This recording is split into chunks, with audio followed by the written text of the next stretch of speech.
This is the BBC Home Service and the British Forces Broadcasting Service. Saturday Night Theatre.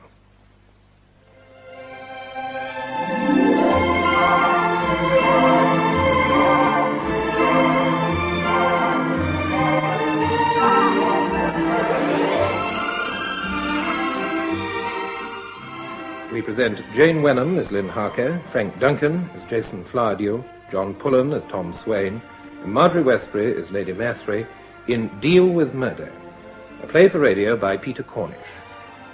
Deal with Murder.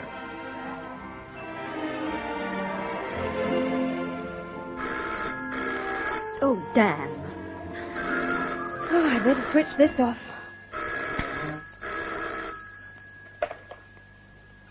Cavendish, 1592. Miss Harker? Miss Lynn Harker, the painter? Yes? Oh, I'm sorry to call you so late, Miss Harker. It's a matter of business. Oh, Lord, it had to be. Look, do you think it could keep? How's that? I was just going to have a bath. I have a theatre date in half an hour. Oh, I see. Well, I guess we could put the deal on ice. Oh, bless you. Ring me tomorrow, would you? Oh, but not before 8 in the evening. I shall be out all day. We'll say 10 o'clock? Yes, fine. Oh, by the way, Hmm? this deal, is it a portrait? Well, no, Miss Harker. It's really to do with life and death. With what? Well, I'm hoping the two of us can preserve a human life from danger. Danger? I don't understand. No, of course you don't, Miss Harker, but I'll explain everything at 10 tomorrow. But didn't you just say somebody's life was in danger? That's right. Well, then who? Didn't you guess, Miss Harker? Like the song says, it's you, no one but you.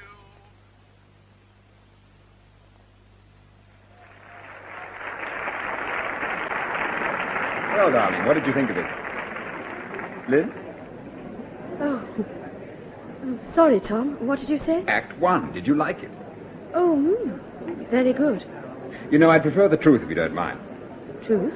When my fiancée sits through 40 minutes of riotous farce with never a smile on her face, I'm bound to ask what's up. Tom, we're not in the courtroom now, so please don't start cross-examining. I don't have to. I know what's wrong. But you can't. But I do. It's Thursday, the day for Dame Hilda's sitting. You're always unbearable afterwards. Well, thanks. Look, why don't you chuck the Turks at her next time, or crown her with a canvas or something? Dame Hilda's an influential woman. I'm just a struggling artist. Struggling? I'm hardly Rembrandt. I wouldn't marry Rembrandt. Oh, Tom. Oh, whatever did I do to deserve you? That sounds like an SOS. On your feet. Oh, where are we going? To the theatre bar for an inch of watered gin. At 4 bob a time. You'll smile during the second act, or I shall die in the attempt.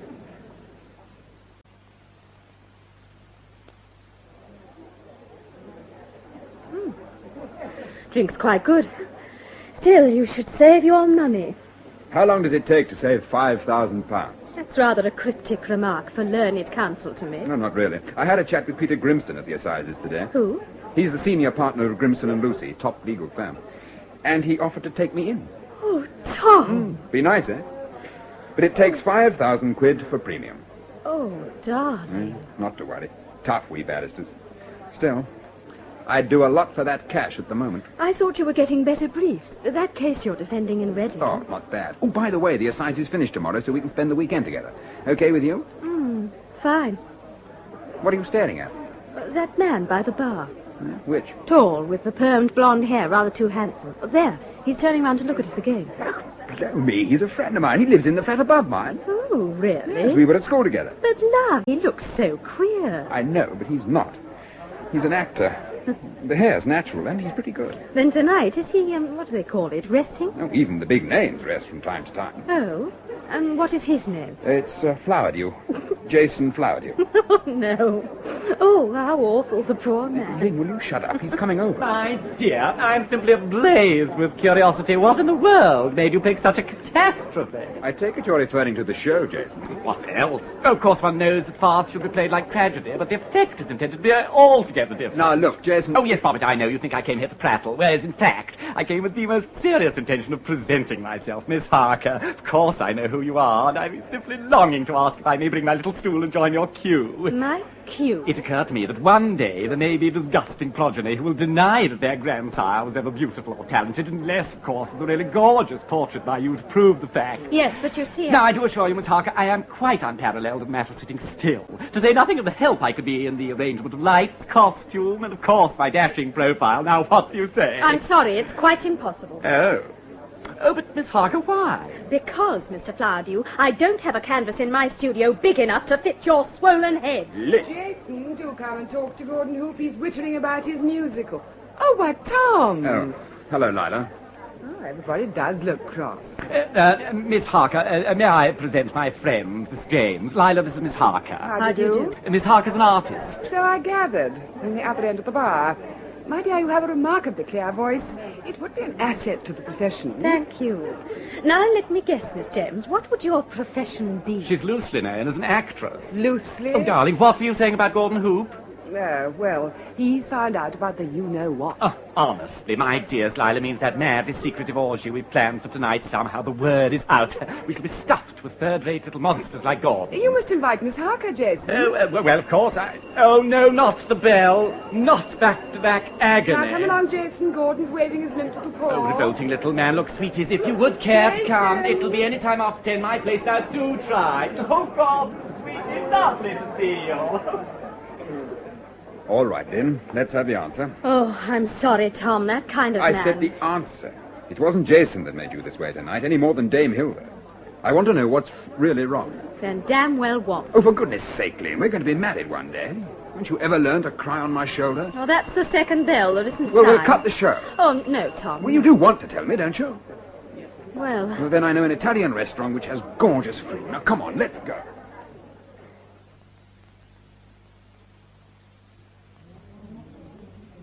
but Tom, a phone call like that is not made by a harmless crank. Look, if he's some kind of crook extorting money with menaces, wouldn't he check on your resources first? And wouldn't he discover you haven't the cash? He might think I could find it. Where? My family. Oh, come off it, Lynn. I distinctly remember you said your only living relative was some tatty old aunt who reared you down in Sussex. Aunt Nina, yes. Well, if she died 5 years ago, like you said... Yes, but she didn't. What? Tom, I lied to you. Aunt Nina's not dead, and no one could call her poor. Oh, that's nice. Tom, did you ever hear of the Seaton shipping line? I should hope I did. Yes, well, Aunt Nina holds 2/3 of the stock. What? Her father, my grandfather, founded the firm. Look, I don't get this. If your only relative's filthy rich, why keep it dark? Because we had a terrible quarrel 5 years ago over my wanting to be a painter. When I walked out, she cut me off. Over a thing like that? Oh, Nina's always been very much her father's daughter. Oh, that's the chap who founded the firm. Diagoras Seaton, yes. Ooh, wow, what a name. Half Scot, half Greek. His brain and his will came from cold Caledonia. His passions out of Sophocles. How his family must have loved him. His wife died after the third child. Nina was the eldest, and then my Uncle Ralph, and lastly my mother. Diagoras ran their lives like he ran his business. In fact, he married Nina off to the boss of a rival firm, an elderly baronet. Didn't she kick? No. I told you she was like her father, thought the marriage her duty. Besides, being rather plain and almost 30, I think she quite fancied becoming Lady Mathry. It was the other two children who came to grief. Your Uncle Ralph and your mother? Yes. Poor Ralph was much too wild to become a tycoon. In the end, he ran off to marry an actress. That was in 1932. What did Diagoras do? He disinherited him, and then he set out quite coldly to ruin him. Ralph died in 1934. Oh, boy. I pity your mother. In fact, she was rather bright. She just waited for her 21st birthday, and 2 days after she married a penniless author in a registry office. Did Diagoras go into the usual routine? Yes, he cut them off. Luckily, he died of a stroke almost at once. Rage, I suppose. So that left Nina with all the cash? Yes, and in 1940, when my parents were killed, she took me in. Ah, now I get the picture. She just acted like Diagoras when you said you meant to leave the nest. Yes, or... Well, that's what I thought. Huh? I've had a letter from her inviting me down to Frimley tomorrow. No, not a reconciliation. I don't know. Look, it's in my bag. You'd better read it. Here. Typewritten. She always uses a typewriter. Arthritis in her hands. I see. Yeah, my dear Lynette, I cannot suppose this letter will be welcome. Believe me, it is no pleasure to write. However, since certain business matters have arisen which must urgently be discussed, it is vital you should be at Frimley tomorrow. The 3 o'clock train from Waterloo arrives in Fulham by 4. Billy will meet you. I have nothing to say until we do meet, so do not phone the house. You may confirm this arrangement through Mr. Thrale, your affectionate Aunt Nina. Well, Tom? I don't know.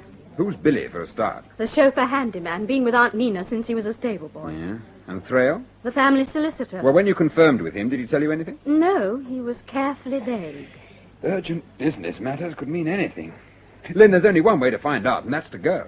So you don't think that call I had was a clue? I mean, that someone's found out that I may be patching it up with Nina. Oh, it's wildly unlikely. And what's more, if that joker really means to ring you tomorrow at 10, you could have the police listening in to trace the call. I never thought of that. The trouble with you is you let yourself get morbid. Now, I have a cure for this.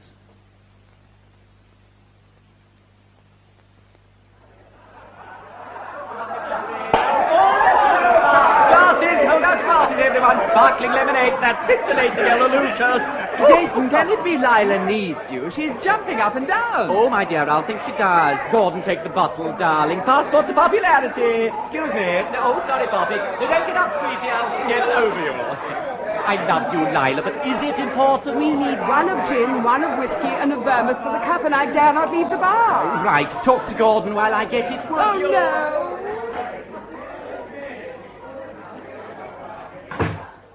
Well. Oh, hello, Jason. Hope you don't mind us in here.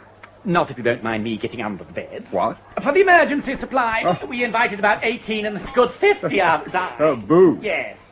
We keep it under the bed. Amazing how people miss the more obvious places. Mr. Flowerdew, Oh, do call me Jason. I'm sorry I snapped at you tonight. Oh, not at all my fault and sire. Jason, why do you behave like a chorus boy? Well, camouflage. With a name like Flowerdew, people expect an idiot.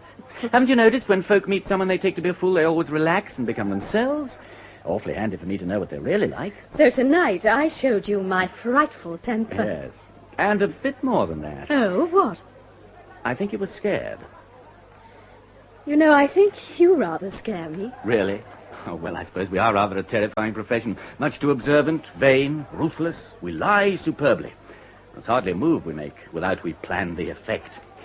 Yes, I'd hate to think of a really good actor planning a crime. Would he do so well? He knows people. He could use them like a director planning a production. See all the moves in advance, the props, the disguises. Disguises? Well, a disguised voice, perhaps. Say, the sinister Mr. X on the telephone. Of course, my hypothetical actor would also make a splendid detective, for just the same reason. Thank you, Jason. If we ever need one, we'll come to you. But how will you know I'm on the side of good? Tom, I really think we should be going. Oh, surely not. Well, I'm sorry, Jason. You see, Lynn has to meet these people tomorrow.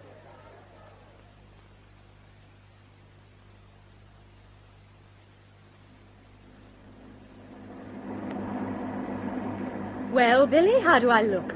Cityfied, that's what. Still, bar else, I reckon you're about the same. Bless you, Billy. So are you. Even this terrible car. Billy, tell me, how is Aunt Nina? Not so bobbish, if you want the truth. Is the arthritis worse? Worse, when she hadn't sat a horse 2 years and heard a gun for 3. Why else do you think she shut off all them upstairs rooms? It wasn't beyond her to get there. Then where does she sleep? Bed's down next library now. Well, if it suits her. It's not a suit her gal, it's a suit Miss Terry. Who? Miss Terry. New housekeeper, companion, dunno what all. Been here ever since Mrs. Young took off 3 years ago. Sounds as if you don't like her. Well, I just reckon she's a bit of a mystery, that's all. In what way? Well, you tell me why Young goes round old-fashioned clothes, rare scrag bagging a bun, never looks a man in the face. Could be a looker, should she try. She's young, then. No more than 30. And I seen a bit of passion still in them brown eyes hers. Know what I reckon? Crossed in love, she were. She come to Frimley for to lick her wound. Well, that's not a crime, Billy. Well, then you should see the way she rules the ruse. Trained nurse, we've told she is. So, the old devil mustn't do that, mustn't do this. The new ideas, you have to have a new telephone. Well, there always was a telephone. Nah, I mean an external one. What? For the library, me in the harness room. Oh? To save me unnecessary journeys, says she. Keep me out of the house, says I. There's no use talking. Your aunt's that fond of her, you'd think she was under a spell. I can hardly wait to meet Miss Terry. Oh, you'll have to, though. It's her afternoon off. Oh, Billy. No, don't go jogging me arm. You'll have me off on the road. They've widened it, haven't they? 6 mile now without them loops. Do the run in 15 minutes.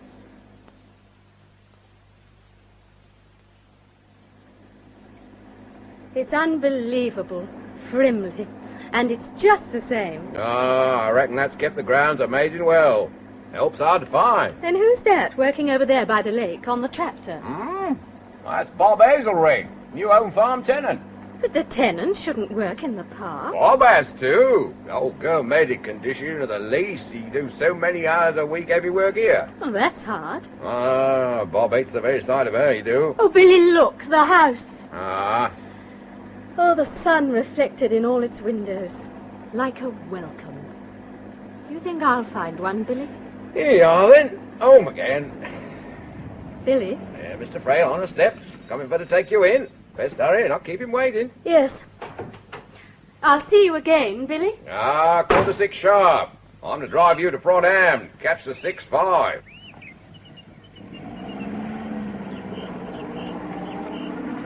Miss Harker, there you are. Come along in. Your aunt is waiting in the library. How are you, Mr. Thrale? Oh, a bit bronchial, you know. Step in. Thank you. In the library, did you say? Miss Harker, wait. Yes? There's something I have to tell you. Well? I scarcely know how to begin. Lynette? Oh, dear. My aunt's waited 5 years to see me, Mr. Thrale. She can surely wait another minute. Mr. Thrale, send that girl in. Yes, Lady Maitre. Please go to her. I'll speak to you later. But aren't you coming? No, I'm to wait here till I'm called. Lynette! Here, Nina! Good luck, my dear. Oh, thanks. Come in and close the door. There's a draft through this room like a tornado. What was it talking about out there? Thrale? Oh, bronchitis. Oh. Well, come from the gloom, girl. Let me see you. You need more light in here. Thank you. I need no light. Sit over there. Or did you plan a dutiful embrace? Oh, shivering, I see. Nervous, are you? No. But it's cold in here. It will remain so. I don't care for a roaring fire. Do you know why I wanted to see you? You and Thrale? No. The question of my will never crossed your mind, eh? Nina, certain things were said 5 years ago. Oh, they can cancel the fact that your mother was my sister, or you my only blood relation. I suppose they wouldn't. Perhaps you're sorry to be back here. I still prefer my own way of life. Oh, that dream of independence. Just like your mother. And your Uncle Ralph with his little actress. All of you so sure that money only stifles. Well, how's it been to have none? Not always easy. 5 years ago, you wouldn't have told me that. But then, perhaps I shouldn't have shown you this. What is it? I can't quite see. Take it then. Look at it. Well, go on. It's a revolver. A week ago, I intended to use it upon myself. You? Impossible to imagine, isn't it? That I might come bitterly to regret driving you from here. That I actually might want you back again to end my solitude. You never told me so. No, because the very thing that parted us was the family pride, deceit and temper. Don't you see? Its power took me to the point where I was prepared to lay that cold barrel against my temple, rather than admit I was wrong. Oh, Nina. Ridiculous, wasn't it? To be afraid to tell you I was wrong. Sorry that I needed you. Even when I longed to hear you say you needed me. Oh, Nina, if you only knew how many times No, don't commit yourself. First, hear my terms. I ask only that you should come here sometimes. Of course. And sometimes, perhaps, let me help you just a little with money. But, Nina... Now, please, let me prove myself. Let me show how generous I can be. Any reasonable sum, it is yours, I promise. What do you say? Then, Nina, there's someone I love. He has a wonderful opportunity if he can only raise £5,000. You know, my niece, you've made me very happy. Now, give me back that gun. And call him Mr. Thrale. I have an amusing plan in mind. No, go on. Call him. Very well. Will you come in, Mr. Thrale? Yes, of course. Mr. Thrale, I have explained certain facts to my niece. Now it is your turn. Kindly proceed. Lady Maitri, I'm still most uncertain that your course is a wise Perhaps one. you prefer me to find another lawyer. Please go on, Mr. Thrale. Well, Miss Harker, entirely against my advice, your Aunt Lady Maitri feels that the time has come for certain obligations to be... get on with it, man. That her obligations should be focused elsewhere. I don't understand. Don't you? Don't you, my dear niece? What he's telling you is perfectly simple. You are not going to get my money. I am leaving it to Edith Terry, not to you. It's a trick. Oh, a stupid, spiteful trick. Stupid, you think? At least I've seen beneath that proud pose of independence. I know you doubt yourself, that you need my money. I hope it pleases you. One thing pleases me, that the will's drafted and will be signed tomorrow. All my money to Edith. Oh, Nina. Poor Nina. Poor? Not I. I've found someone at last who knows the meaning of unselfish devotion. Unselfish? You really think your Miss Terry hasn't worked to get your money? Get out of my house. That will be a pleasure. Let us hope it is a pleasure to walk to Frodham, for Billy shan't drive you, I tell you that. Good. Miss Harker, I should be happy to offer you a lift. You will remain, Mr. Thrale. We have further business. Don't worry, Mr. Thrale. I'm quite accustomed to making my own way.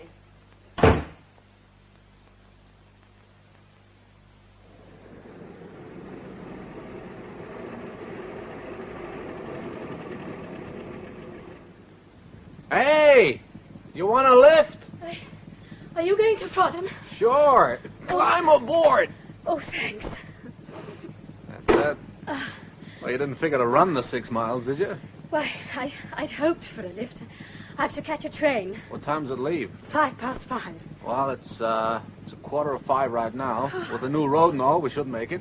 So, anchor's away.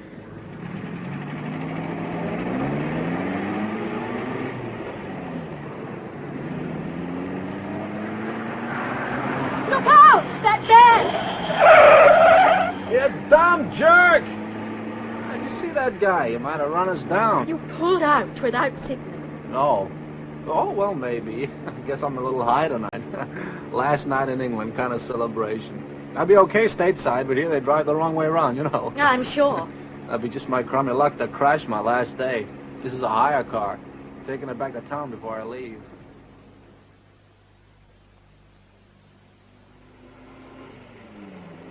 You want to know something? I've been looking for an English date for a week, and my last evening she shows. It's my crummy luck. Mind that car. Whoops, okay. You're kind of nervy, ain't you? I'm a real cool boy behind the wheel. That was Station Road. You passed it. Oh, Station Road. Will you please stop the car? I want to get out. Stop it. We were just getting acquainted. My train. I shall miss it. Oh, yeah. Look, I could drive you all the way. Hey, where are you going?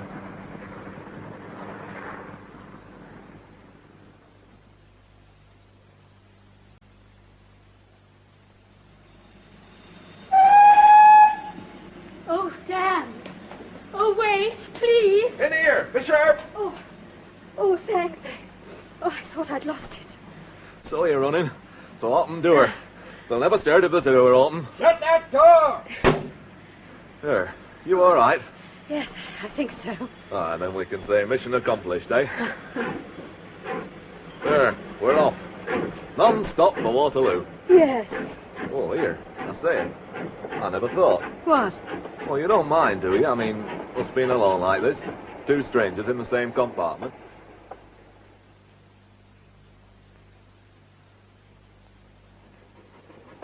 I've enjoyed our talk. Well, it passed the time light, didn't it? It certainly did. We're almost at Waterloo, Mr. Mike. Call me Mike. I'm Lynn Harker. Well, I will say you look a bit more cheerful now. Oh? Well, when you got in at Frodham, I reckon you'd hadn't had a bit of a barney with boyfriend or something. It was an aunt, to be exact. Oh, relations. Best off we out, I'd say. My aunt would agree with you. She's cut me out of her will. Get away. Still, it could be for the best. You know, for 23 years, everyone in my mum's family went in fear and trembling my great Auntie Mabel would change her will. And when it come to it, you know what she left? A moth-eaten 3-piece suite, one of them black marble clocks, and £31.10 in a cocoa tea.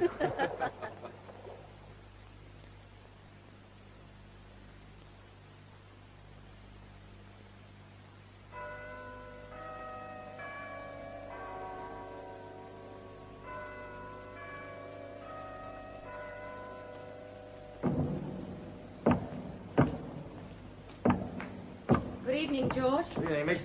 Lift working yet? You're all right now, miss. Oh, by the way, you're Mr. Swain coming at 7:15. Huh? Oh, I took the liberty to let him in the studio. I knew you wouldn't be long. Oh, thank you, George. I'm glad you did. Word, it's a bit chilly down here in the fire. Only had this friend with him, you see. A friend? Do you know who? No, miss. Can't say I do. Tom? In here, then. Sorry I'm late, darling. Did you give your friend a drink? Well, did you? Lynn, he's not... I mean, we've only just met. I'm a police officer, Miss Harker. Detective Sergeant Harvey, North Sussex CID.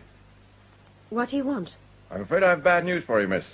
It's Lady Mathry, your aunt. Lynn, she's dead. Dead?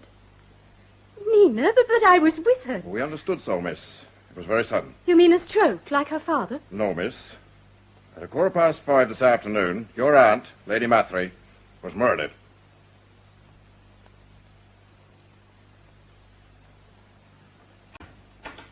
Oh, Miss Harker, Mr. Swain.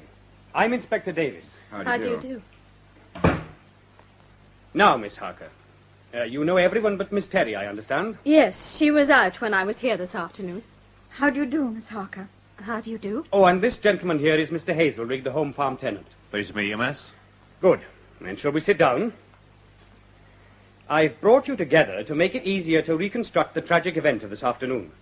Group questioning is a great time saver. Though, of course, each of you has the right to refuse to be questioned before the others, should he or she so wish.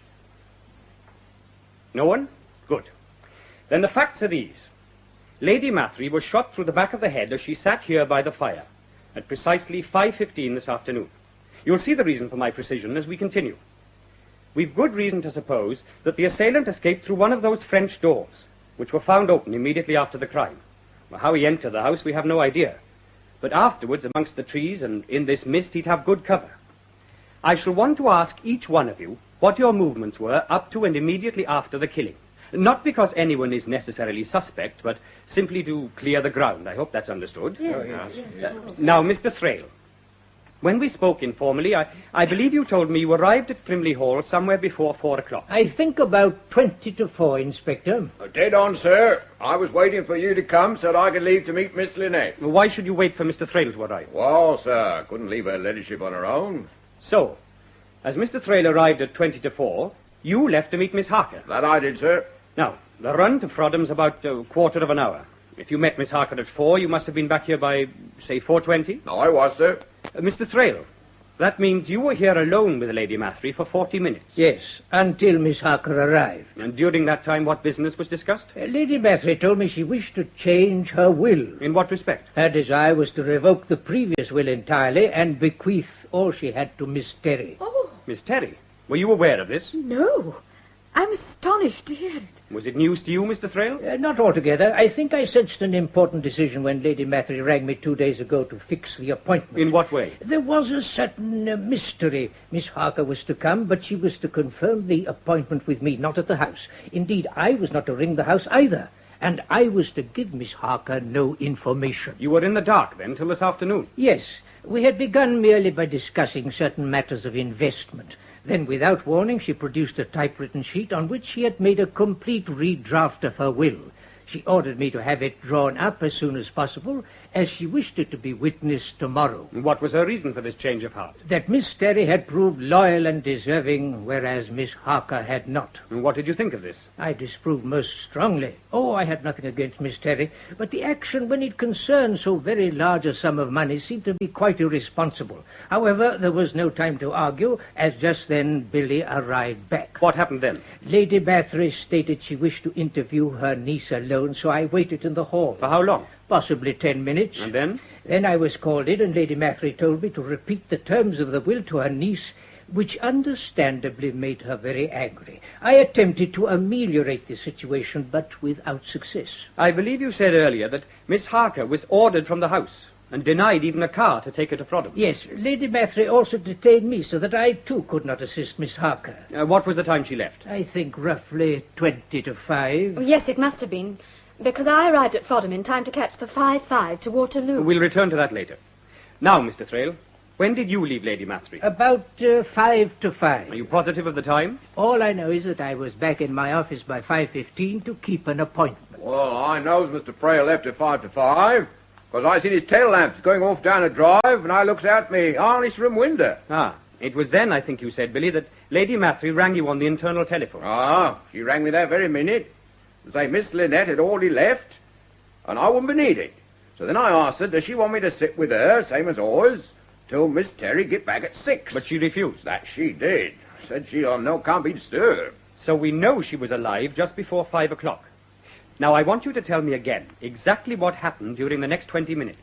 Wow, first few minutes Bob and me was brewing up, having a little chat. Prize Inspector, I comes over to Billy special for the cereal. What I'm used to call children's... I doesn't listen at home, see, 'cause me wife to laugh. Yeah, all right. You came to hear the serial at 5:15. And then? You tell him, Billy. Why, sir?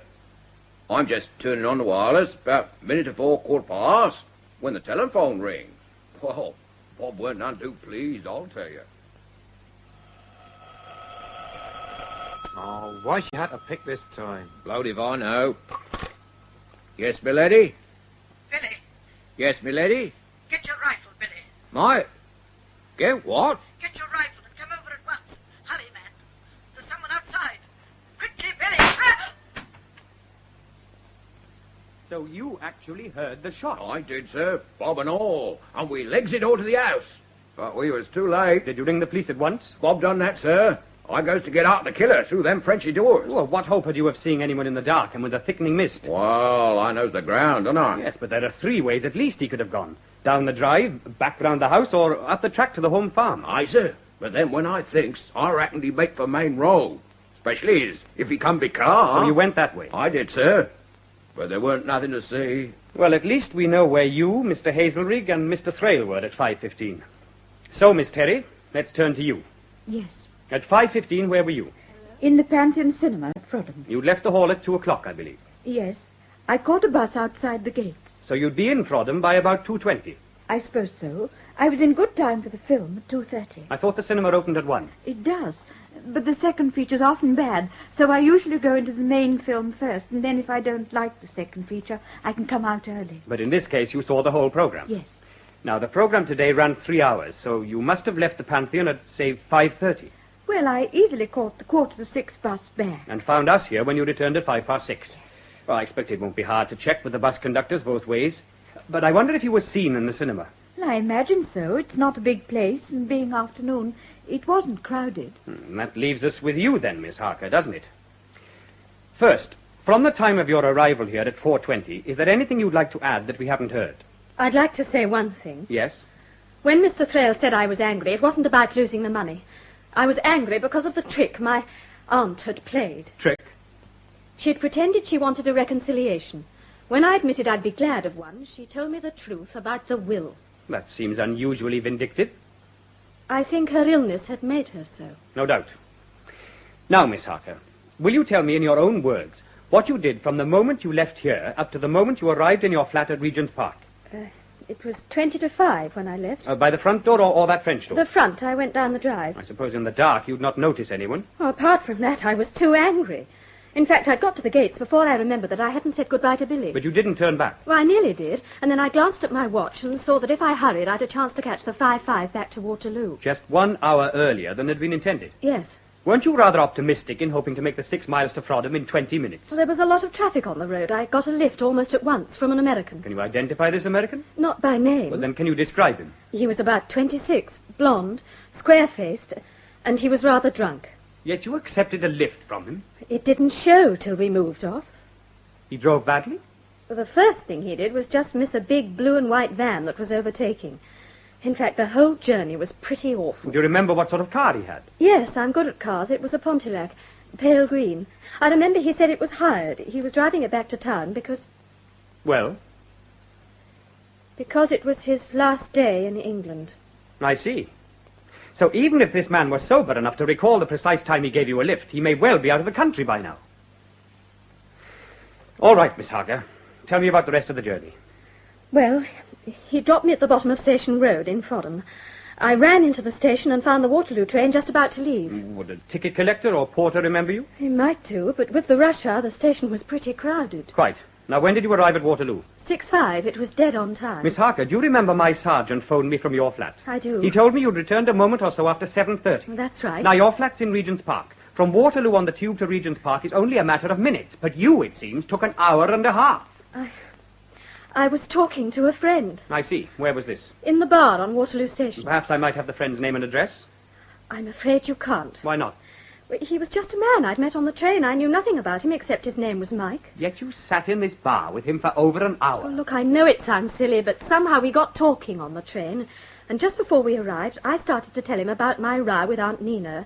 I think he sensed I wanted to finish the story, so on the platform he suggested a drink. Can you give me any definite point of information about this man? He was about 30, dark-haired, a northern accent, brown eyes and a small moustache.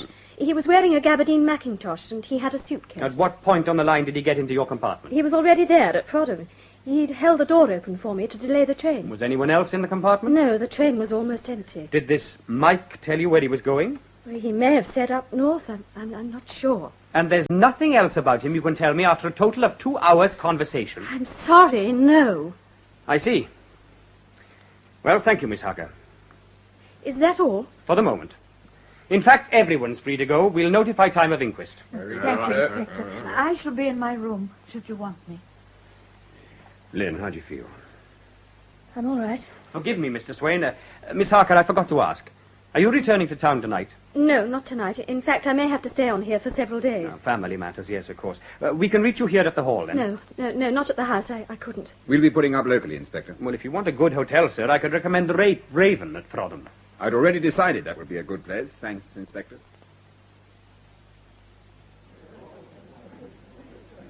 How did you manage, Tom? Oh, charm prevailed. We've 2 single rooms, one with bath, both with box spring. Do you think we'll sleep? Oh, poor darling. It's been a terrible day for you. Oddly enough, it isn't the murder that counts. I haven't yet taken that in. Then what? It's a feeling I have that Inspector Davis didn't believe a word I said. Oh, the famous official manner, my love. Why shouldn't he? But what happens if they don't find that American or the Northerner I met on the train? If they find the real murderer, they may never have to. And if not? Oh, you're tired, and we both need a drink. Waiter. Yes, sir? 2 gins and tonic. Right away, sir. Tom, if you were Davis, would you think I was lying? Not for a moment. You weren't smooth enough, for one thing. No, if I were Davis, I'd take a long, hard look at Miss Terry. Oh, but, Tom, she had no motive. Besides, she was miles away. Well, maybe. But what I mean is, she was altogether too self-possessed. Wasn't she supposed to adore your aunt? Well, so Billy said. We don't know. But how would you feel if you were told you'd nearly been left a fortune and then had lost it again? I imagine her kind is born to suffering and endurance. Oh, don't you believe it. Did you notice her eyes? Billy said there was passion still in them. Is that what you saw? No, Lynn. What I saw was hatred. Hatred? But who for? Your drink, sir. Oh, thanks. How much? 5 shillings, sir, if you please. Here you are. Thank you, sir. Well, here's how. Cheers. You know, I'm absolutely starving. Oh, Tom. Oh, you are wonderful. All right. Get some sandwiches. Oh, I can do better than that. Oh, you won't at 10 o'clock at night at Frodham. Have you forgotten the fish and chip shop down the road? Oh, no, Tom, I couldn't walk a step. Oh, that's all right. I'll nip out and smuggle the stuff back in the briefcase. Illicit fish and chips in the bedroom. Sounds wonderful. Well, you stay here in Tipple, then. Don't get yourself picked up. Miss Harker? Yes? Phone call for you, miss. For me? Box 2, miss. Down the hall by reception. Oh, thanks. Hello? Good evening, Miss Harker. You? Well, you seem surprised. After all, we did arrange for 10 o'clock. How did you know I was here? Oh, now, Miss Harker, from the moment you received your aunt's letter, a certain mechanism was set in motion. It's quite inevitable you should be there, just as it was for me to be in the library at Frimley this afternoon at 5:15. Oh, no, that's too horrible. You are I killed with kindness. In the words of that poem of Browning, no pain felt she. The man in that poem was insane. I, on the other hand, have a most definite aim in view. Aim? What aim? That you should take the blame. What are you talking about? The deal I mentioned, Miss Harker. I'm telling you now that unless certain conditions are fulfilled, you will never see those two witnesses, the blonde American and the talkative Northerner. What? It is my intention that sooner or later you will pay for those witnesses whom I have, detained. You really think I shan't tell the police about this? You must do as you please. In the meantime, I shall be glad if you'll tell Mr. Swain I propose to call him at his flat tomorrow evening. Well, why should you call Tom? Because, Miss Harker, to put it tactfully, by then you won't be available. Now, let's take it calmly, Miss Harker. About what time was this call? Just after 10 last night. I'd like to lay my hands on him. Lynette was almost hysterical when I got back. But you both left reporting the matter till this morning. Well, I tell you, she was at breaking point. Besides, we knew by then the call couldn't be traced. You say this call was the second you'd received? Yes, the first was at my flat on Thursday. Why didn't you tell me about it at Frimley last night? It seemed to have no connection with the murder then. The call had been threatening but obscure. We decided to ignore it unless it was repeated. And why did this caller threaten you on the first occasion, but claim he'd murdered your aunt on the second? Both times he mentioned a deal. At first, obscurely. It was only last night he told me that the murder had been done to implicate me. How? Unless I paid, he said he would withhold the two witnesses who could prove I wasn't at Frimley at 5:15. Withhold? By kidnapping? We both think it's a conspiracy. Ah, so we're to suppose the blonde American was actually waiting for you outside the hall last night. But he could have been, Inspector. Yes, and then you think, having driven Miss Harker to Frodden, he, as it were, handed her over to accomplice number 2 on the train, who in his turn later delayed her at Waterloo. Well, he might have done. No, sir, he might not. For the simple reason, Miss Harker was to have left the hall in the car with Billy at 5:45. Now, who could possibly know there would be a quarrel with the result that she left over an hour earlier and on foot? All I know is he had said he had planned to trap me. Very well. How would this caller, call him X, know about your planned visit? Well, that's easier, Inspector. We're certain X, as you call him, was tipped off by one of the 4 people involved. I assume by those you mean either Miss Terry, Mr. Thrale, Billy, or Bob. Yes, no one else could possibly know. Didn't you, for one? Well, that's ridiculous. In any case, I was in ready. It's no more ridiculous than to accuse one of these 4 people, none of whom has a motive. Who says they haven't? Well, take Miss Terry. If Lady Mathry hadn't been killed, the will was to have been changed in her favour. So by the murder, she lost. She said she didn't know about the change. She must have suspected something was up with Thrale and yourself invited, in which case she would have waited. But besides, how could Miss Terry conspire with anyone? She never went outside the hall bar the odd half day and scarcely looked at a man. All right, Inspector. She's unlikely, but what about Thrale?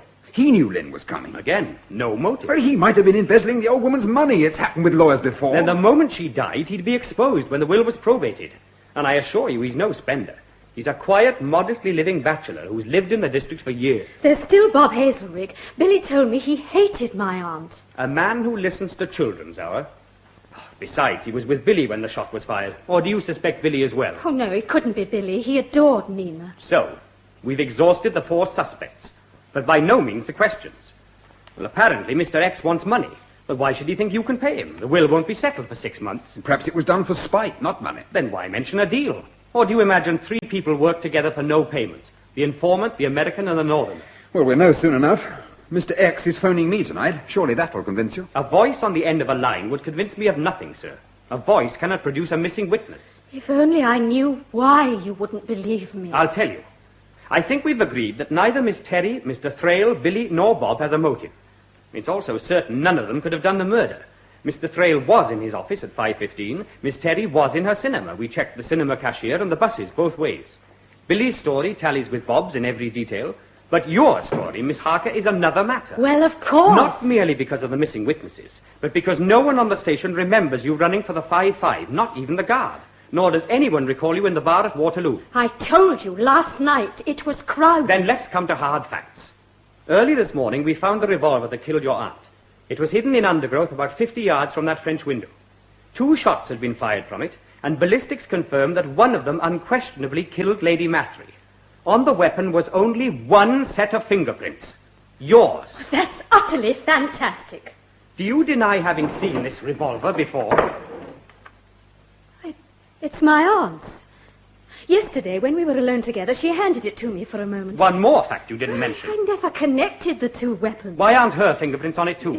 She was wearing cotton gloves. She had arthritis in her hand. She wore no such gloves when her body was found, nor was there any sign of them in either the library or the adjoining bedroom. And there's one more fact. Miss Terry has told us Lady Mathry never owned a revolver. Do you believe her? It seems easier than to believe your story. Inspector! Now listen, you're intelligent people. See the facts from my point of view. Miss Harker, you're known to have a bad temper. There was a quarrel. From 5:15 until 7:30, you can't account for your movements. The revolver bears your fingerprints. And what is your defense? An incredible story of a planned extortion which must have involved 3 or possibly 4 people. I ask you, does it seem likely? Of course not. He didn't want it to seem likely. Miss Harker, don't you think it would be easier for us all if you admitted these calls are a fabrication? But they're not. Won't you admit that when you left at 5:15, you hid in the trees until Mr. Thrale had left? No. And then, overhearing Lady Mathry tell Billy she wanted to be alone, you entered the house and killed her? How could I? The house was locked. Had you no key? You'd lived at the Hall for many years. I had none.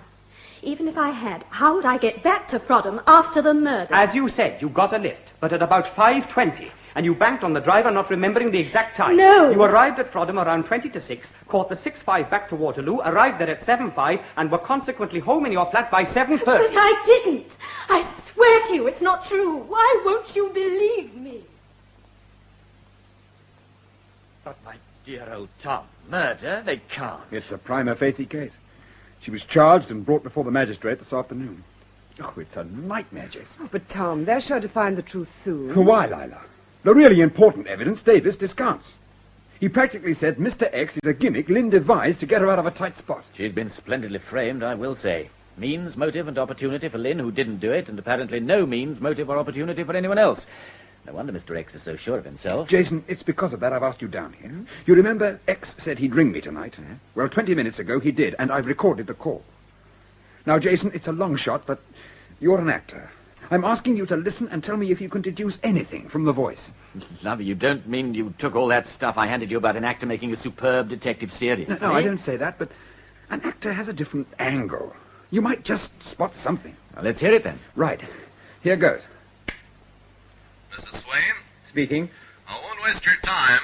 The deal is as follows. In return for a certain sum of money, I will provide the witnesses who traveled with Miss Harker on the train and spoke with her at the station bar.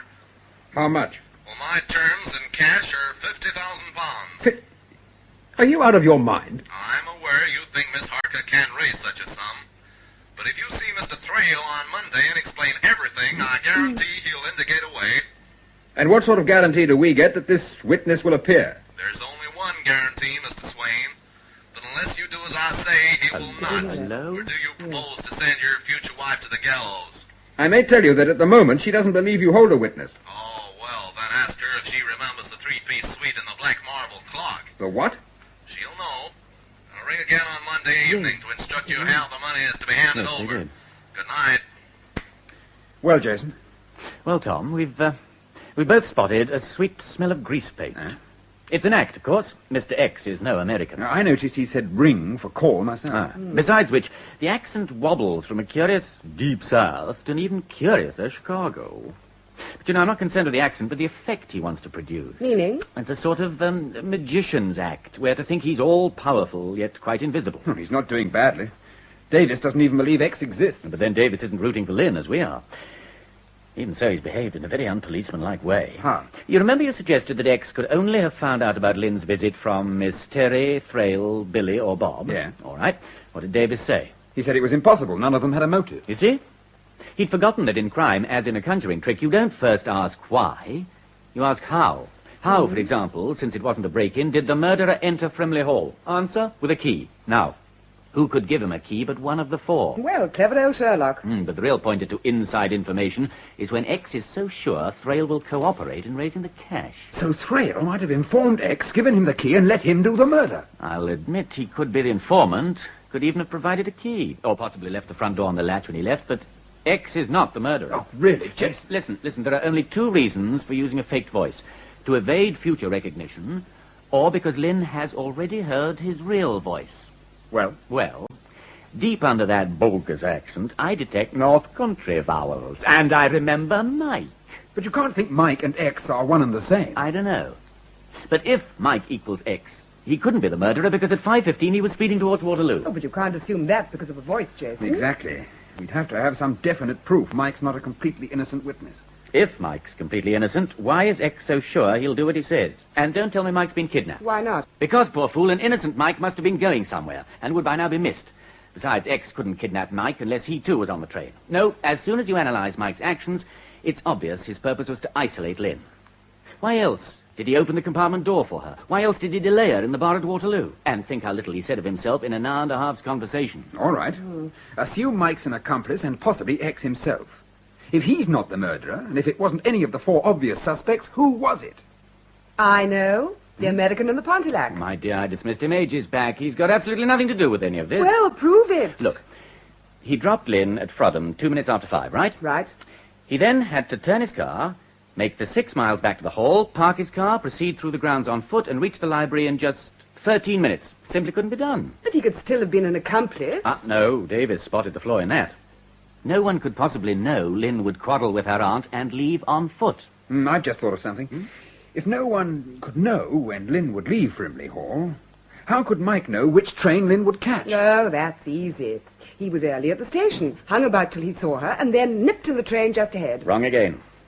If he were over an hour early, as Lady Bracknell says, he'd expose himself to comment on the platform. Oh, all right. You tell us how. Isn't it obvious the real murderer at Frimley tipped Mike the wink Lynn was on her way? How, Jason? By phone, presumably. There's no phone box anywhere near the hall. Then from inside. Yes, and Thrale was there at the time. But the phone stood right beside Lady Mathery in the library. Well, he could easily have used some innocent code word as a warning. It certainly looks like Thrale's your man. Yes, I'm sure of it.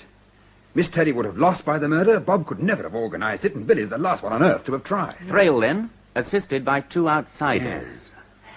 I'd give a lot to know what he's been up to during the past few weeks. Isn't it Friday night we're concerned with? No, Tom. The conjurer did his act very nicely and convinced his audience.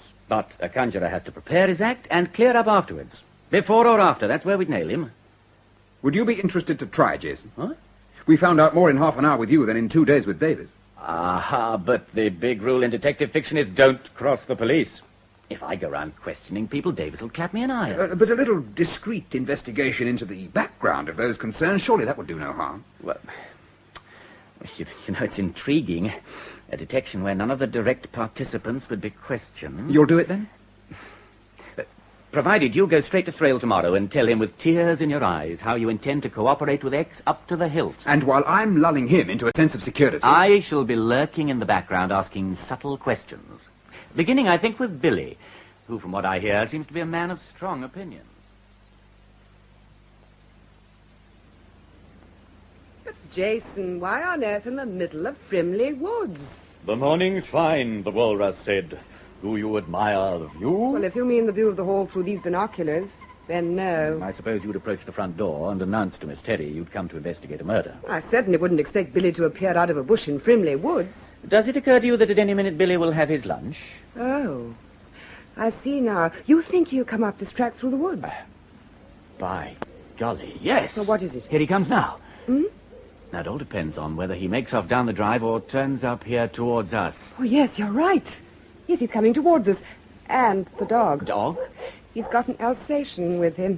Quiet, you know. Quiet, damn ya. Good morning.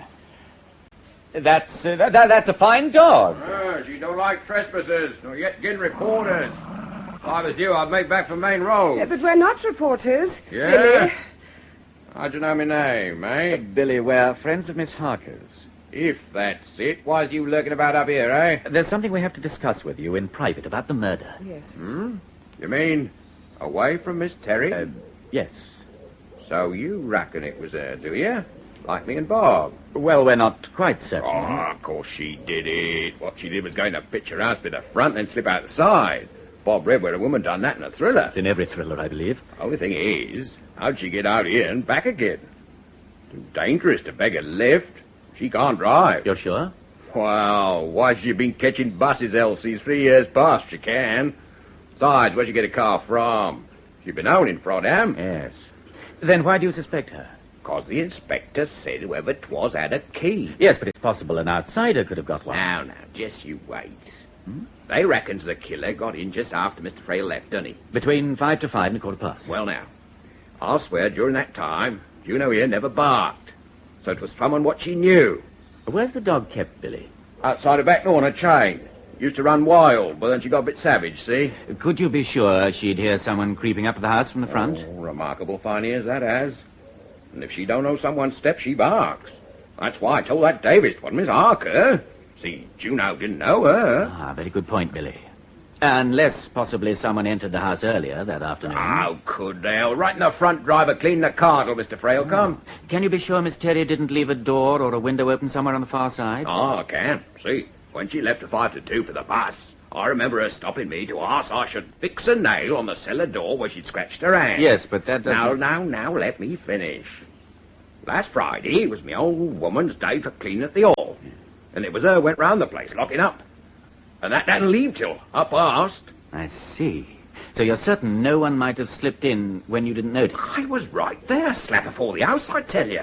What's more, every few minutes I go across the library window, take a peep at her ladyship. Why was that? Well, she always had a nap from 2 to 3:30, and I'd keep watch like. Oh. In fact, I had to wake her at 3:30 by tapping on the glass. I suppose you could see Bob Hazelrig all the time, too? He was down by the lake from start to finish. For a minute, round 3:25 when he come up to borrow a match. So you were at the front of the house, the dog at the back, the place locked, and there were no visitors? Right, sir. Less than you count the laundry, in course. Huh? But he don't even get out the van. He's that scared, the dog. How can a laundryman deliver if he doesn't get out of the van? Well, he drives round the back, see? Slings out the clean stuff on the kitchen porch. Carries on round the yard till he gets to the wall where we leaves the dirty. And then picks that off the top as he goes by. Oh. Just for interest, when did he come? 3 o'clock, near enough. I suppose you know the driver? Oh, I does. He's been a driver for Prodham Laundry best part 3 years.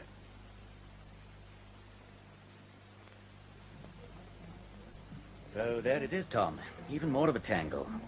All I can suggest now is that Thrale let somebody into the house while Billy was meeting Lynn. The dog has dished us. Well, there wasn't much hope anyway. You haven't told us yet how Thrale took the story of X and the 50,000. Precisely like a lawyer. Insisted we should go to the police. For a time, that is. Oh, then it could have been an act. How did he end up?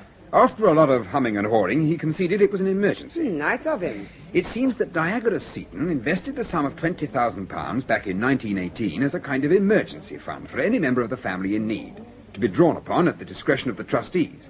Now, those originally were Diagoras himself, his daughter Nina, her husband, and Thrale. Of whom now only Thrale remains. Yes, with absolute power to withdraw the sum for Lynn. Oh, some coincidence. Except that it's less than half what Mr. X wants. Oh, no. At compound interest over 40 years, the sum is now just over 50,000. Then we really are getting somewhere. Jason, that's not evidence, and what's more, I don't want it to be. I'm not with you. I want us to give up, Jason.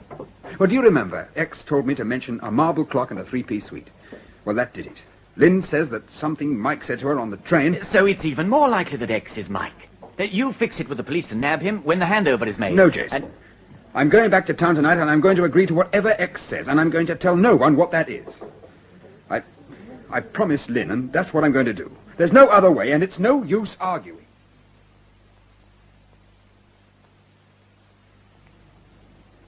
He was really scared, wasn't he? Scared. And determined. I know that look from school days. It's no use trying to persuade him. So, what do we do now? Well, I don't know about you, but I'm making back for town. Oh, but Jason... Well, let's argue about it when we cross the road, shall we? Oh! Oh, did you see that idiot in the big white van? He missed me by an inch. No, Lila. It wasn't just white, it was blue and white. Well, be damned to the decor. I was nearly butchered. Oh, I wonder. A blue and white van with the legend Frodham Laundry. Sometimes I wonder if you're all there. Lila, do you remember Billy said the laundry delivered on Friday afternoon? Well, what about it? Well, do you remember that it was also on Friday afternoon that a big blue and white van nearly crashed into that Pontiac? So the laundryman might just conceivably remember a girl getting a lift, mightn't he? And he could provide an alibi. Why not? If you were to inquire at the laundry, which chap it was... Me, did you say me? Yes, dear. I feel that here is an A1 chance for you to practice your sultry sirens act.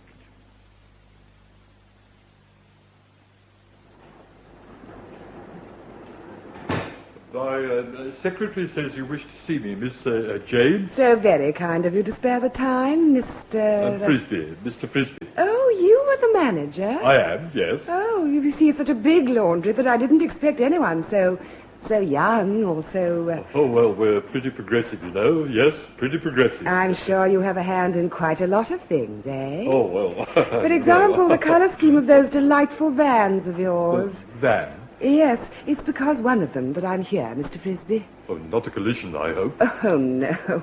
You see, last Friday at about 3 o'clock, I was going along the Frimley Road when I saw one of your vans turn out at Frimley Hall.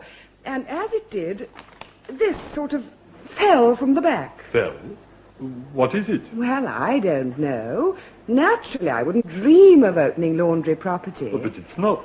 It must be the private property of the driver. Oh, then perhaps you could return it to him, if you know who he is, of course. Oh, indeed. There could only have been one van in the Frimley area on Friday. Potter's. Oh, I think it's marvellous how you know. Yes, but you see, Potter left our employment last Friday. Oh, how irritating. It certainly was, in more ways than one.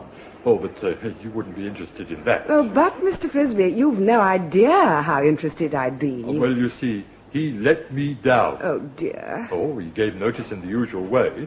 But because he'd always been such a respectable chap, worked here almost 3 years, you know, I made an exception in his case, stamped his cards up to date, gave him his money at lunchtime. Yes?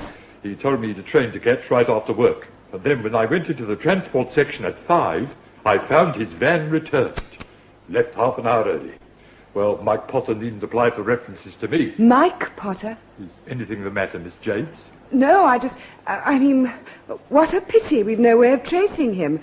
I don't suppose you know where he was going? Only somewhere up north.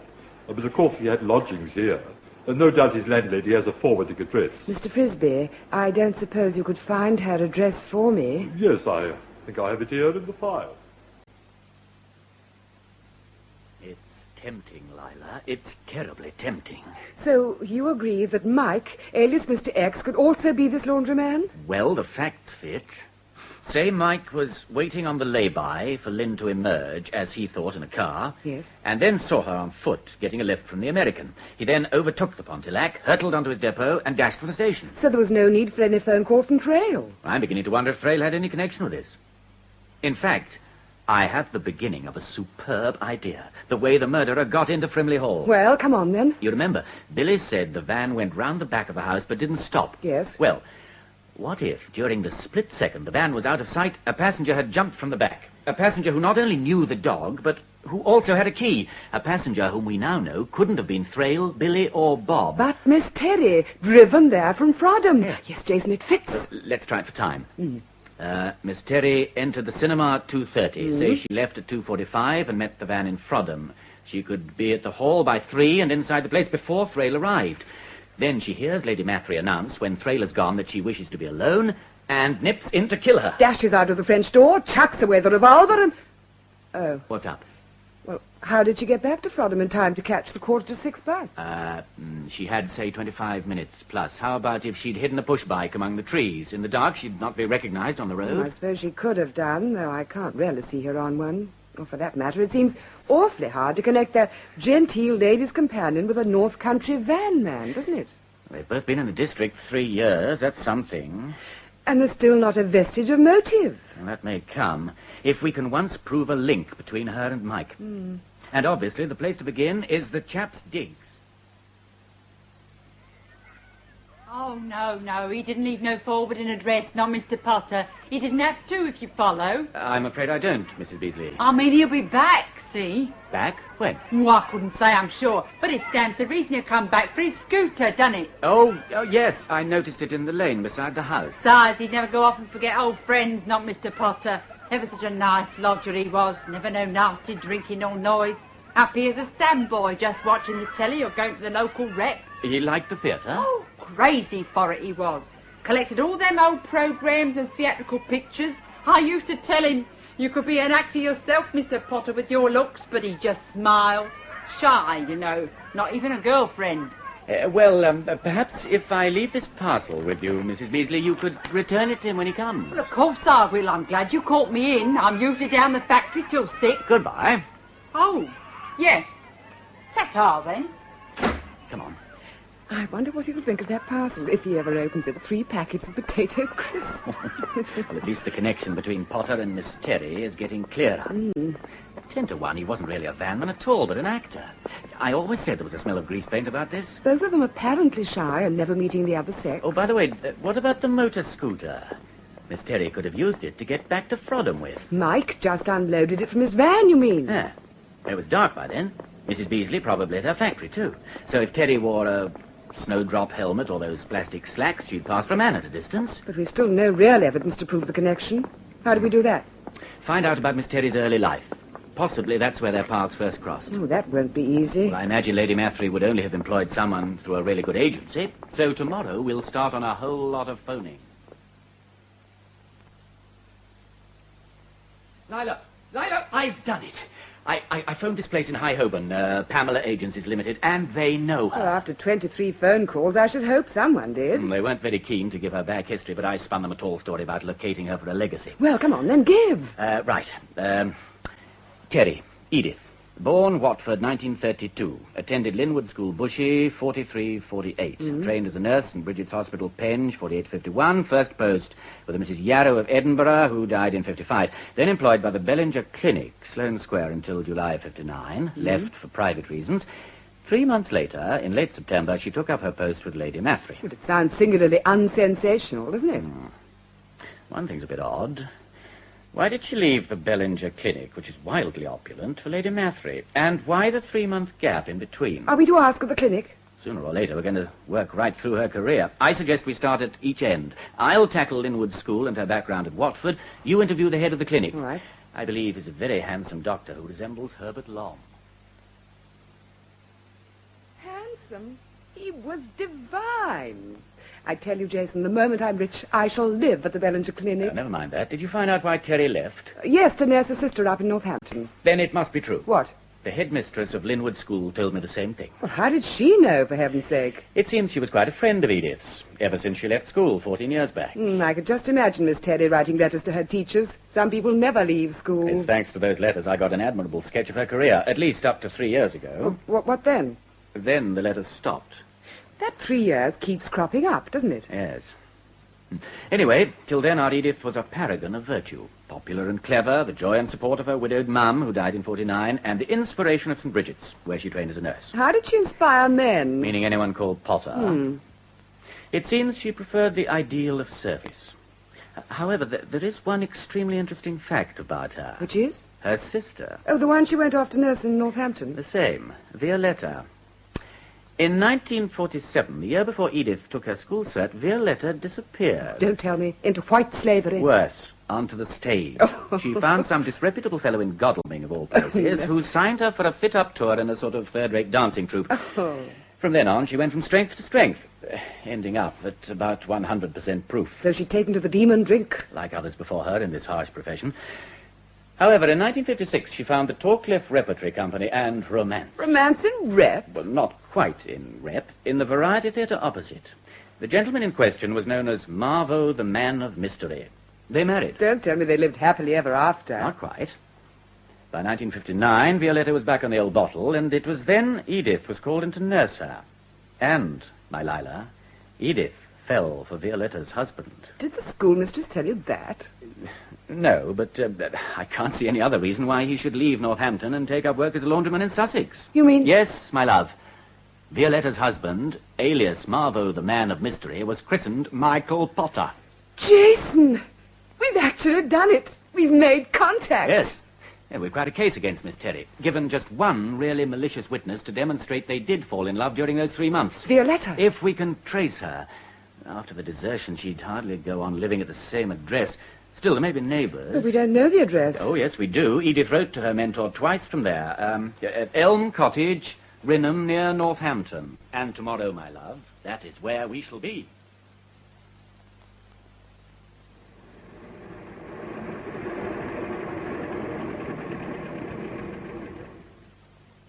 Oh, well, no need to ask if Violetta left. The place is just about a ruin. Don't suppose it was much, even before the roof caved in. Oh, what a place to choose. A mile outside the village. Only the one house opposite. It's not just a house. It's one of those country shops. Couldn't we ask them if they knew her? Oh, well, the only thing is, how does one inquire if a passionate love affair took place there 3 years back? I'm not sure yet. We'll play it by ear. Come on, in we go. All right. Good morning, sir. Good morning. I wonder if you can help me. I represent a firm of solicitors who wish to trace a Mrs. Violetta Potter. I believe at one time she lived opposite. Well, yes, sir, but... Yes? Well, sir, Mrs. Potter's been dead these 3 years. Oh, dear. Most unforeseen. Why, the papers was full of it at the time. Proper local drama it was, especially for us. You see, it was my hubby saw the car plunge over. Oh, shocking. One moment, Mrs. Cooper, sir, Mrs. Cooper. Do I understand the lady died in some kind of car accident? Well, I suppose you could call it an accident, but I always said one of these days the drink would get the better of her. You say your husband witnessed the accident? Oh, more than that. You see, her sister, her name was Miss Terry. Well, she'd gone into Northampton for the afternoon while Potter stayed with his wife. Couldn't leave her alone, you see. Right. Well, about 7 in the evening, me and hubby hears the most shocking screaming, and when we looks out, there she was, right in the front garden, threatening him with a bottle while he pleaded with her to go back indoors. Well, the next thing, crash! She brings the bottle down on his poor head, that heavy she fell him to the ground. And then away off she went round the house to the garage, and before he could even pick himself up, she was backing the car down the drive like a mad woman. Well, he just got to his feet when she was off up the Wickham Road, the car plunging from side to side. Good Lord. What did you do? Well, of course, hubby and me rushed over to Potter, and I tell you, his head was bleeding like a fountain. Sobbing he was. Follow my wife, he says. Well, hubby's van being parked outside, they was off like a flash, and at the top of Wickham Ridge, looking down, they see her taillights, and hubby puts on speed. Well, that did it. Did it? Yeah, I reckon she saw him and put her foot down, too. Anyway, suddenly, about a mile ahead, they see the lights swerve right across the road, and the car go crashing through the fence above the gravel pit. Well, by this time, hubby and Potter was down the slope after her, but by then the car was aflame. Oh, mind, they pulled her clear, but her neck was broken. I suppose in one way you could call it a happy release. That's just what Miss Terry said when she got back from Northampton. There was no chance, of course, that the car was at fault. Oh, Lord bless you, no, sir. The police checked that. Just one thing. It must have been dark by 7 on a late September evening. How did you manage to see the quarrel so clearly? Well, with the porch light on and light streaming out of the lounge, the garden was lit up like, like a stage? That's the very word. Thank you, Mr. Cooper. Now, I wonder if you could give me the name of the local paper in which the crash was reported. Oh, well, if it's any help to you, I've still got the cuttings myself. Pictures of all 3 of them. You're welcome to them if you like. I don't like it, Lila. Not one little bit. Are you thinking what I think? That Edith Terry and Potter decided to do poor Violetta in? Could be. Yet something seems wrong. If they were in love, why live apart for 3 years? Or plot to do Lady Mathry in? It seems so out of character for the saintly Edith. In any case, how could they have murdered Violetta? Edith Terry was in Northampton and Potter himself in someone else's van. Yet I'll swear something in that woman's story seemed wrong. For instance? Well, the lights, for one thing. A porch light on when no one was expected. And on a cold September evening, the lounge curtains still not drawn. I see nothing in that. Then the garage. I mean, look at it. Well, what's left? Can you see there's a door inside there connecting with the house? Of course I can. Then why didn't Violetta use the inside door? Why did she come all round the outside, the long way? She was drunk. Yes. Theatrically drunk in full view of the neighbours in a brightly lit front garden. The melodramatic blow of the bottle, the blood, the furious chase, and the blazing wreck. That damn smell of grease paint again. Well, I suppose it sometimes happens in real life. The victim makes a scene before she pops off and... Lila. That's it. It? The victim. The obliging victim. Here. Let me see those photographs again. Yes. Now, look at this one of Violetta. We'll try to forget the makeup and the peroxide. Who does she remind you of? Well, she's not unlike her sister, except for the hair. Yes, that's obvious. But look again. Doesn't her picture remind you of someone else? Someone we know? No, not a bit. Well, it does me. And if what I think is right, it explains a whole lot of things. It explains a pair of cotton gloves, a rifle... A rifle? What rifle? Billy's, of course. And it shows me a magnificent motive for Lady Mathry's death, as well as why Potter was at Frimley. We've been up the creek, Lila. Lady Mathery wasn't killed by Edith Terry at all. Well, Mr. Flowerdew, you're a lucky man. I've just been on the line to Somerset House, and they confirmed the existence of the certificate you spoke of. So my theory holds water after all? Yes, sir, it does. So what will you do, Inspector? Well, for one thing, I shall put Mr. Swain under surveillance right away. What's more, if we can get a permit, we'll have his line tapped. Now, let's see, it's Thursday today. Swain was supposed to have been hearing from Mr. X on Monday evening. That's right. Then by now, he should be well on the way towards getting the money out of Thrale. In fact, the supposed handover will be at any moment. I was wondering, would you like to be in at the kill? Oh, Inspector. Would? Good. Then if you'll hold yourselves in readiness, as they say, I'll be giving you a ring.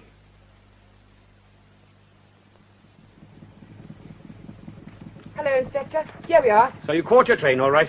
Hop in the back, then. Yes. What we can't fathom is why we're meeting at Arundel. Sorry, I couldn't tell you more on the phone.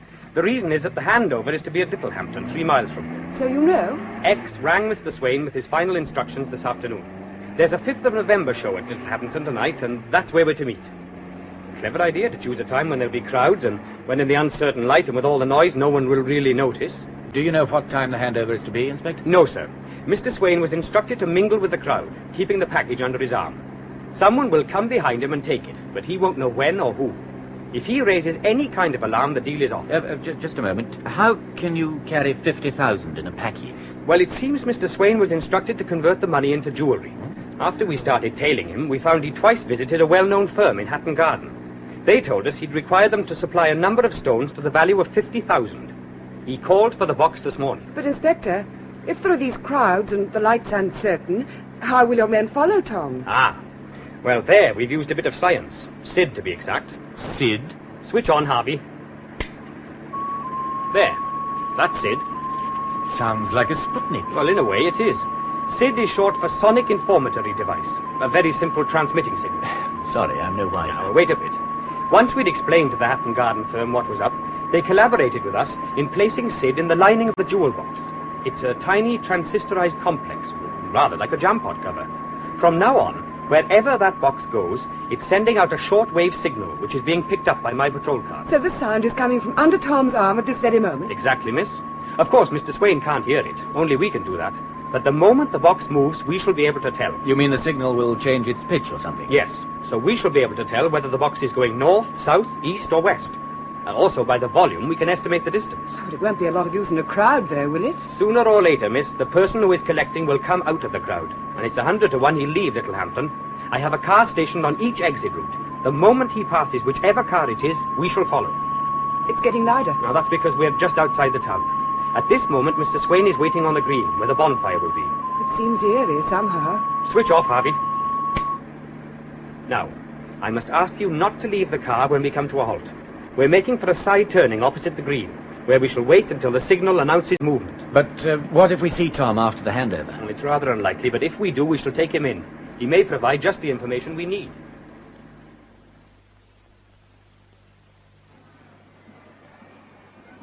What time is it, Harvey? Just after 8:30, sir. They should be coming any minute now. Wind down the window.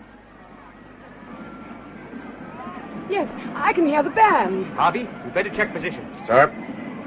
Control B Bravo 2020 over. B Bravo 20 to control. Standing by, over. Control B Bravo 21 over. B Bravo 21 to control. Standing by, over. Control B Bravo 22 over. B Bravo 22 to control. Standing by, over.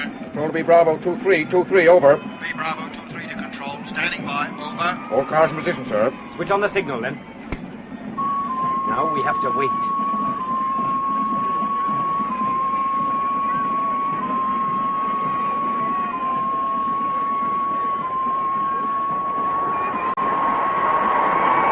Bonfire light. Just look at the flame. High wind tonight.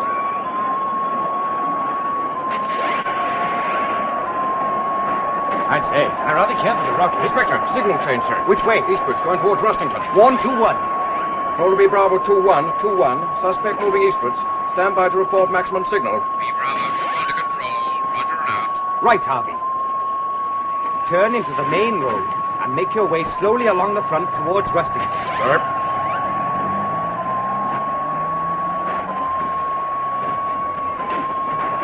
Jason, look, it's Tom. Coming out of the crowd over there. And he hasn't got the parcel. Well, Inspector, What do we do? Follow him slowly, Harvey. When I say out, Mr. Flowerdew, we'll jump from the car and rush him. All right? Right. Out! He's seen us. He's dodging down that turn. What's wrong with him? Tom, come back, you fool! Tom! Don't waste your breath. Get after him. Don't worry, Inspector. He was never very fast on the rugger fields. Keep away, Jason. I'm warning you. Don't be a fool. Get him, Flowerdew. All right, Tom, you asked for it. Damn you, Jason! Damn you to hell!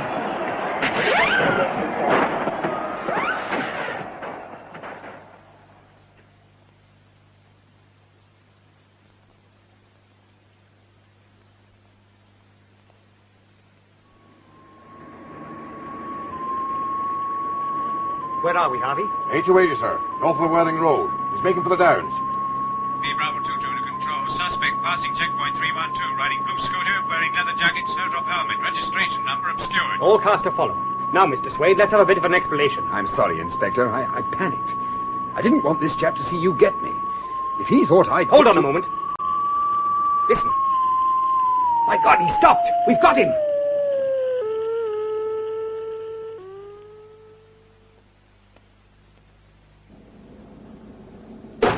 Right, Constable, where is he? I'm sorry, sir. What do you mean, sorry? The signal was at peak pitch. He must have guessed how we were following, sir. We just found the empty box thrown out in the road. Well, top me. What a pack of fools not to have thought of that. Mrs. America's old, sir. They've been trying to contact us for 2 hours. Seems someone rang Miss Terry at Frimley Hall just before 6. Immediately afterwards, Miss Terry ordered a taxi into Frodham. We had 2 men tailor and loser. That's all I needed. No indication of a meeting place, of course. No, sir. I have the full message here, sir. I pray you fail me not. Obviously prearranged, so we lose the pair of them. I wouldn't be too sure, Inspector. What? That's a quotation from A Midsummer Night's Dream. Rude Mechanicals, planning a meeting. Let me see. Peter Quince says, I pray you fail me not. Then Bottom says something about rehearsing, and Quince replies, at the Duke's Oak, we meet. The Duke's Oak? That's the name of a roadhouse on the main Awesome Road. Well done. There may still be a chance. Come on, back to the cars. I tell you, Lynn, you never saw anything like it. The 2 of them were sitting at this table in the cocktail lounge. Then the inspector walked across. The moment she saw him, she stood up and she began to scream. I don't know if it was rage or fear, but it took 3 men to get her outside. Oh, how horrible. I'd say she was one of the few entirely evil women I've ever arrested. It's obvious Potter was afraid of her, as well he might be, of a murderess twice over. Twice, did you say? Oh, yes, Mr. Flowerdew discovered the earlier one when he was investigating the family background. It's really the clue to this whole affair. I'm sorry, I just don't understand. I see, Lynn. I discovered that Edith Terry had a sister called Violetta, who'd been killed in a car crash. And what put me on the scent was that Violetta's photograph bore a strong resemblance to you. Me? Yes. So I did a bit of research at Somerset House, and I found out something which at last gave me the motive for the whole affair. I found that Edith and Violetta were your cousins. What? Don't you remember your Uncle Ralph who married that actress? What? His widow was left with 2 daughters, Edith and Violetta. The mother, with a love of the stage and a hatred for the Seatons, changed her name to Terry. She knew about the trust fund, you see, and deeply resented the fact that the family wouldn't help her. My cousin? Now, the one daughter, Edith, harbored no thoughts of revenge. It was Violetta who for years kept tabs on Lady Mathry and schemed out how a murder might get her the £50,000. Then, in 1959, came her chance. Lady Mathry advertised for a companion. Well, plainly, Violetta couldn't apply for the job, but Edith could. What's more, when the police investigation came, she would appear to have a completely blameless background. So she somehow bullied Edith into taking the post? No, I'm afraid something went wrong. Edith either refused to be a party to the conspiracy, or even said she'd expose the plot. So what happens? Violetta and her husband rent a deserted cottage, lure Edith there with a tale that she's needed to nurse her sister, and then murder her. But what did that solve? It meant, my love, that Violetta could take Edith's place. But they didn't even look alike. No, Violetta was a peroxide blonde, and Edith was a plain little mouse. But essentially, their bones and build were the same. Well, it's easy enough to dye one's hair brown, wipe off makeup, and don sensible tweeds. The rest would be acting, and Violetta was a good actress. She became her sister.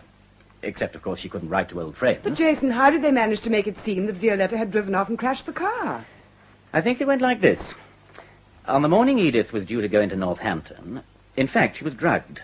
While she was unconscious, Violetta and Mike bleached her hair, applied a heavy makeup, and put her into some tarty clothes. Meanwhile, Violetta dyed her hair brown, removed her makeup, and donned Edith's clothes. Then, as Edith, she took the bus into Northampton. Thinks she must have had a push bike waiting there in the public stand. As darkness fell, she cycled back by some secondary road, hid the bike near the gravel pit, and got to the cottage over the fields. No one saw her. Meanwhile, Potter had placed the unconscious sister in the front seat of the car, hunched up below the level of the window. When it was dark, he opened the garage doors. Now, all Violetta had to do was slip on a flashy topcoat and a blonde wig, and she was ready to stage that loud, melodramatic scene in the front garden. So that was why the lights were on, for the neighbours to see. Right. She crowns her husband with a bottle and drives off. Potter follows with the neighbour. Violetta steers for the gravel pit. At the last moment, she jumps clear while the sister crashes to her death. All she now has to do is remove the blonde wig and the topcoat, grab the hidden pushbike, cycle back into Northampton. There, as Edith once more, she catches the outward bus and arrives to find her supposedly wicked sister dead. And so she was free to take the job with Aunt Nina. Yes. But remember, it wasn't going to be enough just to kill your aunt. You had to appear to be the killer. Now, that could only arise as the result of a row over the changed will.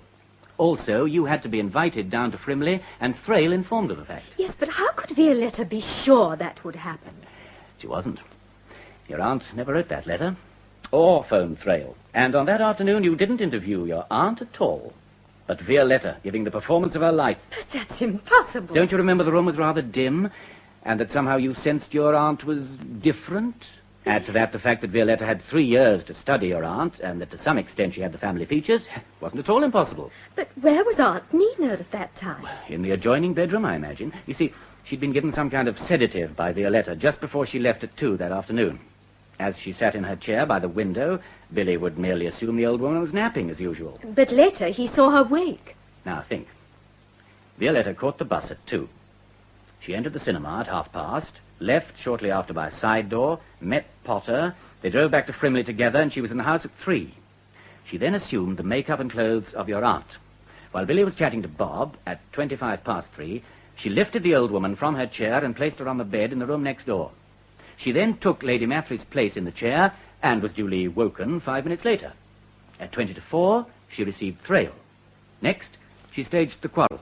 I suppose you see now why she wore gloves. So that only my fingerprints were on the gun. Also, hands are the one thing you can't really disguise. Violetta's hands were not arthritic. Yes, of course. Well, now, the moment you and Thrale had gone, she rang Billy to say she wasn't to be disturbed. That left her 20 minutes to put on her own clothes and cover them with a motor scooter outfit. Next, she lifted Lady Mathry back into her chair and, still wearing the cotton gloves, shot her. That would be, say, at 14 past 5. She then opened the French doors and rang Billy to announce a supposed intruder. But the shot he actually heard was a second one she fired out of the window. Then she was off into the shelter of the trees and onto her scooter. It was certainly clever. In point of fact, she'd made 2 mistakes. The first was to tell Billy to bring his rifle. A sportswoman like your aunt would certainly have said gun. And the second thing was to shoot Lady Mathry from behind. If she'd really heard an intruder, she would have turned to face him. You know, sir, I hate to steal your thunder, but you've made one serious mistake I'd have thought a theatrical man would have avoided. How do you mean, Inspector? Well, you suggested the victim in each case was first drugged and then killed. Of course, I can't be sure about the first murder, but in the second, I can assure you the autopsy found no trace of a drug in Lady Mathry's body. So how was she kept asleep? Well, no, I give up. You should have inquired a little more about Marvo, the man of mystery, sir. He was a hypnotist, and Violetta had been his assistant.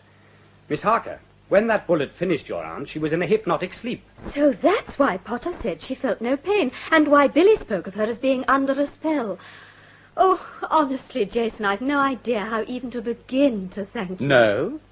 Well, I have. You can begin by letting me bring my tiny stool and join your queue. You see, it occurred to me that one day there may be disgusting progeny who deny that their grandsire was ever beautiful or talented. Yes, of course, there's a really gorgeous portrait by you to prove the fact. Well, now, I do assure you I'm quite unparalleled in that.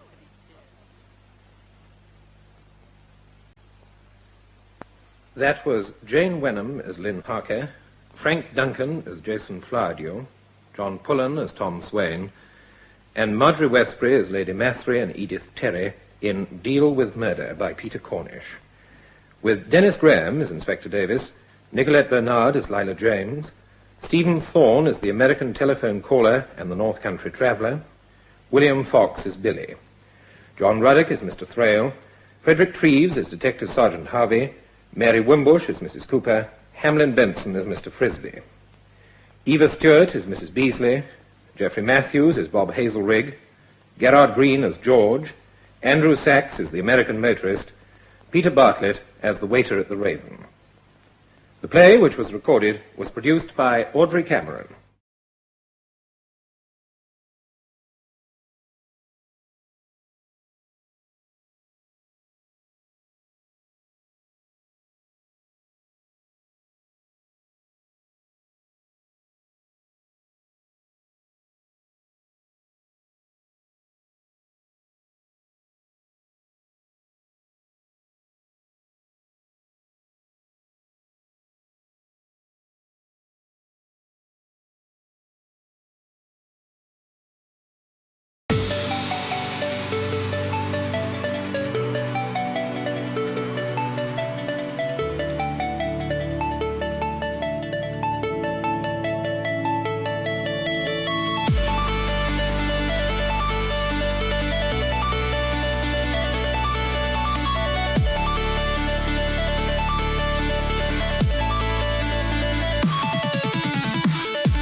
This world is endless, so wide, so broad, but somehow I'm still lost in you.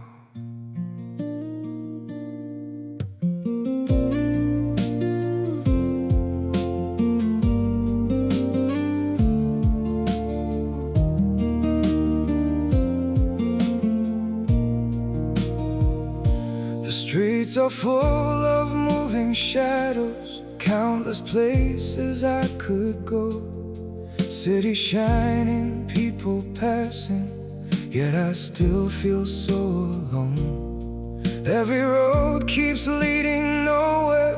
Every sky feels cold and blue. In this world so vast and open, I'm still lost in missing you. The world is wide, so wide before me, but I keep losing my way. Somewhere in the endless distance, your memory makes me stay. The world moves on without us, but my heart remains untrue. For no matter where these feet may wander, I'm still lost in missing you.